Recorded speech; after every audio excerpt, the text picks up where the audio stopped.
First up, we have Aninia Nadig. As I mentioned, Aninia is joining us from the Sphere project, from the Sphere headquarters. Aninia is in charge of advocacy and network management for Sphere, which has her currently very busy with the handbook revision process. So we really appreciate that she's been able to make the time to join us here today and give us this overview. Before joining Sphere, Aninia has had extensive experience across several countries and with different organizations working on issues related to internal displacement, refugees, and migration. So over to you, Aninia, to give us an overview of where Sphere is at in this revision process and how you're looking at these issues of evidence at the moment. Thank you very much. Thank you, Alice. Hello, everybody. So I'm going to really run you very quickly through a few slides. I could talk for hours about the revision. Obviously, happy to talk with you also afterwards if you want to call or write. That's no problem. Is it time to revise? Standards need a certain shelf life, and at some point there is enough. There has been enough changes out there in the sector that we really do need to revise. And this slide simply shows that Sphere has been around for a while, has been well used, and we're looking forward to the next revision. What are the drivers for change? Mostly, it's this understanding that urban crises are becoming more prevalent, and we need to adapt the guidance in the handbook so that it can be used in various contexts, ranging from urban to rural to camp settings to protracted situations. This focus on context is much stronger, hopefully, this time in the next handbook. Then we also all know that cash has become a modality of choice for some, for many, increasingly so, and Sphere needs to reflect that in the way it presents choices of modality and articulates those for the handbook users without necessarily going into cash standards, but understanding that modality is there and there's a certain way of thinking through your choice of modality, which is that focus on analysis, which we're also including. Then clearly the core humanitarian standard will replace the current Sphere core standards. That is a big change that needs to be integrated, and it allows us to adopt a fresh focus on accountability, which is quite welcome. And then we also realize there's increasingly the need to address a diverse user base for the handbook, which points to this idea of localization. This means that we have different groups that we address, but it also means that the handbook itself must become more accessible in terms of language, in terms of size, so that it can be more easily translatable and so forth. And there's the idea of having a relatively short paper version and a longer online version in different formats as well. In terms of themes that we integrate in the handbook this time, the chapter authors and thematic experts, those are the people who actually run and nurture this revision. The thematic experts cover quite a range of themes, which we have grouped into four groups so that we can handle all the input. One group is on inclusion, which covers all the persons with disabilities, gender, and children. One group is focuses on specific vulnerabilities, notably GBV, child protection, psychosocial support, and HIV. We have a group that works on environmental impact, DRR, climate change adaptation. And then there are certain specific modalities and contexts, civ, male, urban, protracted settings, and cash transfers, as I've mentioned before. We have developed draft 1 in February, March, and draft 1 has been out for consultation for quite a while, from mid-April to the end of June, and we've received feedback in 3 ways: for the online on the drafts themselves, with a survey on very specific questions that the authors had asked, and in-person consultations worldwide, quite a few of those, around 75 to 80 in-person consultations. And we are now starting to look at the feedback, integrating that, turning the still relatively drafty draft 1 into hopefully something more coherent, a draft 2, which we will send out for a validation round in October and November. And since we're talking about evidence today, I wanted to mention that if you were one of those who provided feedback, you will have seen that we invited your comments, but we also invited supporting documents or evidence or links that you could provide to support your comment to the handbook. Very briefly, the humanitarian charter is not being revised. That's important to notice.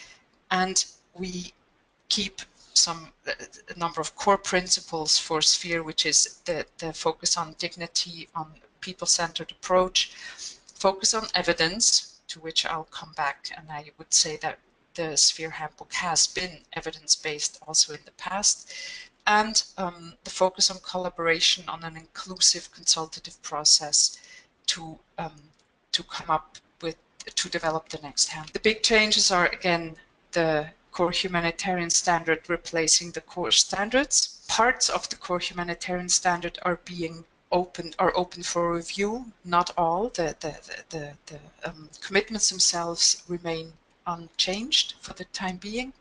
The focus on accessibility and the clearer tracking of decision making, that is something that the outside world may not necessarily see during the process, but which will have an impact in the end on how we can present the next handbook.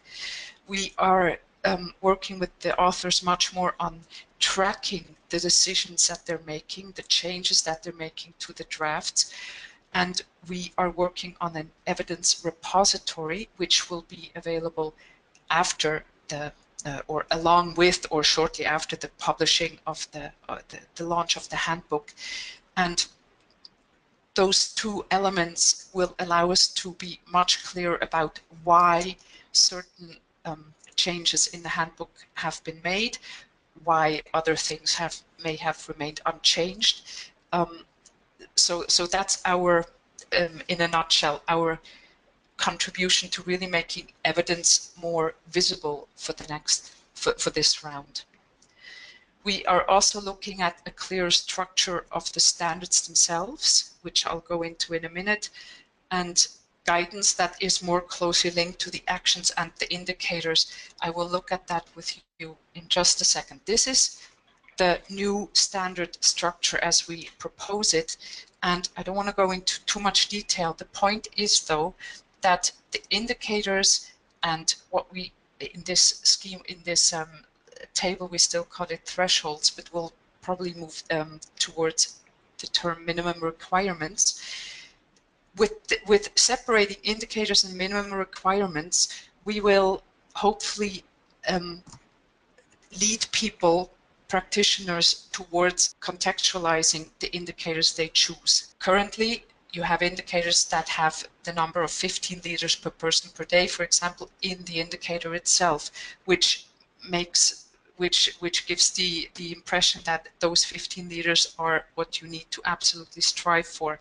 When we have thresholds or minimum requirements with a bit more text around, we can explain better how to contextualize each indicator, and the indicator itself will talk about adequate amounts of water, but we'll go into that in more detail, I believe.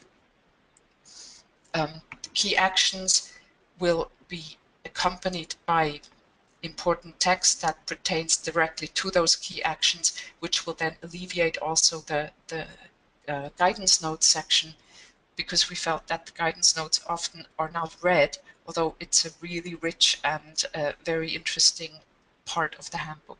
We also have suggested this table, which we would find in the introduction, which leads you through all the questions you need to ask in order to contextualize and to develop your response. Very briefly, I'm running out of time here. The updates per chapter, the introduction chapter is much richer, much more robust, focusing on contextualizing analysis and the cross-cutting themes. The core humanitarian standard has had a minimal first rewrite and is being revised now quite heavily in the guidance notes mostly. Protection principles have more or less remained the same, but have become sharper and will be linked to the ICRC protection standards, which are right now being finalized. WASH is the interesting part there is that they have two new sections proposed where they link WASH with health and WASH and nutrition. I believe that is quite welcome. Food security and nutrition, there it's interesting to notice that the cash and voucher standard has been taken out, as well as the supply chain management standard, not because those issues are not important, but because we want to make them applicable to the entire handbook. So we want to take them out of food security where they have been a bit hidden. Shelter settlement, there the non-food items turn into household items, and we have a new standard on housing, land and property rights. And for the health chapter, there's a stronger focus on preparedness. There's a lot of learning from the Ebola response that went into there. And we have a new standard on palliative care proposed. That is it from me for the moment. Thank you. Great. Thank you so much, Aninia. Just a quick follow-up question for you before we move on to Kit and Jude. Aninia, you mentioned that you've been asking alongside the consultation inputs that you're receiving that people also provide supporting documents. And I recognize that the consultation period has only just ended on the 30th of June. So it's very early days and you're probably still sifting through what I can only imagine is, mountains of emails, if you can have mountains of emails, of inputs here. But just from what you've been able to see thus far, have you found that you've received a lot of supporting documents, or that it's more of a trend of providing inputs but without supporting documents? You can just comment on generally what you've seen across the consultation thus far. There are not mountains of supporting documents, but I see that people where they didn't have, there are some obviously, but where people didn't have any documents to provide, at least they explained why they wanted to make this comment, and that's already a bit of, that goes some way towards providing evidence. They go a bit further than to just say, well, I think this is good or this is bad. They say why, which helps. And there is some evidence, yeah, or Great, absolutely. supporting documents, yeah. Fantastic, great. And that links to what you were saying about the evidence repository and increasing the transparency of those changes, which is fantastic. So I'm sure we can get into more of that in the Q&A. But thank you very much for a really thorough but concise overview of where the standard revision is at.